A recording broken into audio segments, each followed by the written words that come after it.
bayangkan ini, kamu dihadapkan pada situasi terburuk dalam hidupmu.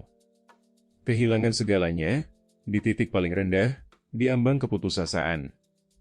Namun anehnya, justru di sana, di tengah kehancuran, manusia seringkali menemukan kekuatan untuk bertahan, melebihi batas fisik atau logika.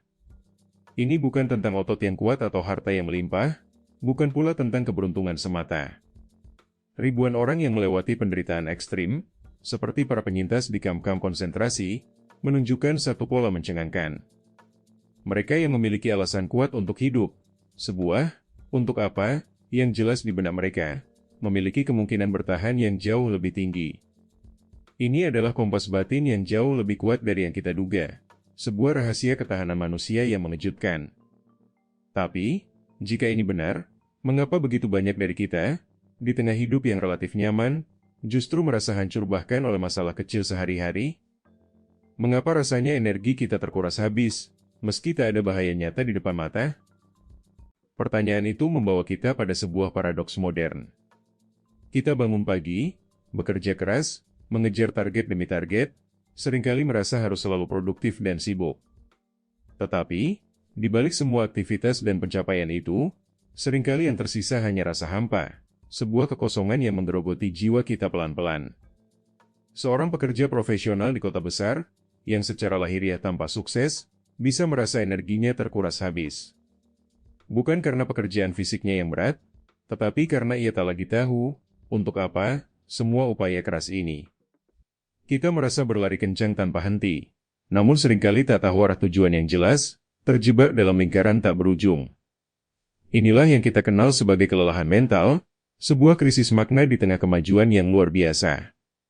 Apa yang sebenarnya hilang dari kita? Sampai-sampai ketiadaan, untuk apa? Ini mampu menggerogoti jiwa kita secara mendalam? Apakah ini hanya perasaan semata? Atau ada sesuatu yang lebih fundamental yang sedang diabaikan oleh diri kita? Sektion 3.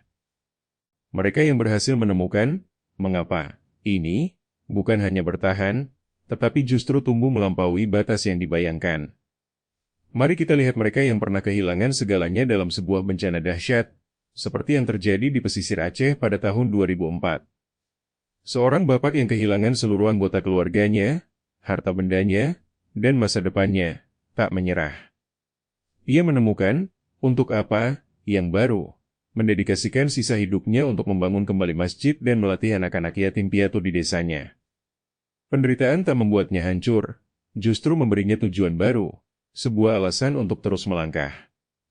Ini adalah kemampuan unik manusia, bukan hanya bertahan dari trauma, tetapi menemukan makna baru dari puing-puing, mengubah luka menjadi kekuatan, dan bangkit dengan identitas yang lebih kuat dari sebelumnya.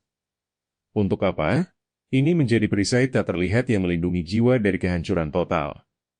Tapi bagaimana dengan kita yang merasa telat di tengah kehidupan yang terasa biasa saja?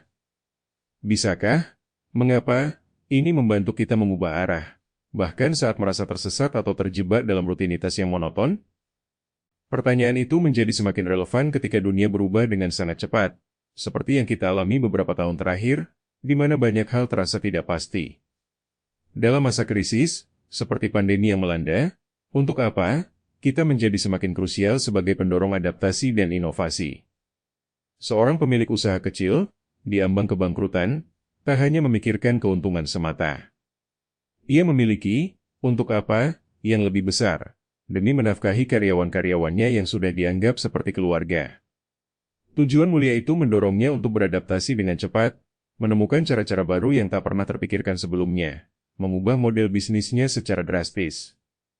Dari krisis, justru lahir inovasi dan solusi yang tak terduga. Untuk apa? Ini bukan hanya tentang bertahan hidup, tapi tentang menemukan alasan kuat untuk beradaptasi, berkreasi, dan melangkah maju, bahkan ketika kita merasa sudah telat untuk memulai sesuatu yang baru. Ini bukan sekadar tentang menghadapi badai, tetapi juga tentang menemukan arah baru di tengah lautan ketidakpastian yang luas. Lalu, apa artinya semua ini untuk perjalanan hidup kita, khususnya jika kita sedang merasa di persimpangan atau kehilangan arah di tengah jalan? Jadi, untuk apa? Ini adalah kompas tersembunyi kita, sebuah harta tak ternilai yang selalu ada dalam diri.